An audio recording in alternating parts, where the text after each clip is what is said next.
Olá, graças e paz, meus irmãos, estamos aqui na Grécia, né, o berço da civilização helenística, como também micênica.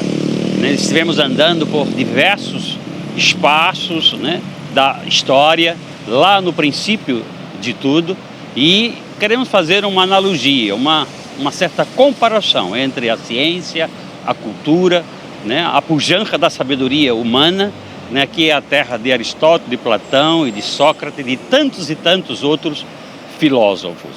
E por causa dessa condição foi que o apóstolo Paulo também, né, teve uma passagem graciosa e vitoriosa, também passou aqui por Coríntios, né, passou aqui na região da Galácia, né, em Tessalônica, né, proclamando o Evangelho, né, confundindo a cabeça dos sábios, como está escrito lá no livro de Romanos, né, a sabedoria humana sendo confrontada com a sabedoria divina. E podemos, nesse tempo aqui, observar, né, de fato e em verdade, de forma prática e vivenciada por cada um de nós, da nossa equipe, do nosso grupo, né, todas essas condições nas quais o apóstolo Paulo viveu lá no princípio da igreja primitiva. Você percebe que Paulo também era um homem muito culto, falava pelo menos 3 idiomas. Foi criado aos pés de Gamaliel. Né? Disse que ele era fariseu dos fariseus, um homem treinado para o confronto, né? E para exatamente o que trazer a clareza e o esclarecimento acerca daquilo que ele fazia. Né? Chegou um momento na vida do apóstolo Paulo que ele disse que a sabedoria adquirida, segundo ele, nas escolas rabínicas, ele teve aquilo por perda, né? Ele até se desfez de parte dos seus escritos quando ele teve um encontro pessoal com Jesus. E a partir daquele momento, ele começou a proclamar essas verdades de libertação. A Bíblia não diz: conhecereis a verdade e a verdade vos libertará. Isso é um fato, é uma realidade. Então ele esteve aqui diante de reis, autoridades, né, em lugares onde, né, a proclamação, né, do Evangelho era confrontativa. Ele vivenciou aqui no Areópago, aqui em Atenas, e ele versou sobre exatamente o que? O nascimento, né, a crucificação e ressurreição de Jesus Cristo. Né? E depois dele pregar por horas, ele só conseguiu, de fato, convencer, né, 2 pessoas, que era um casal. Né? Era Dionísio, né, e sua esposa.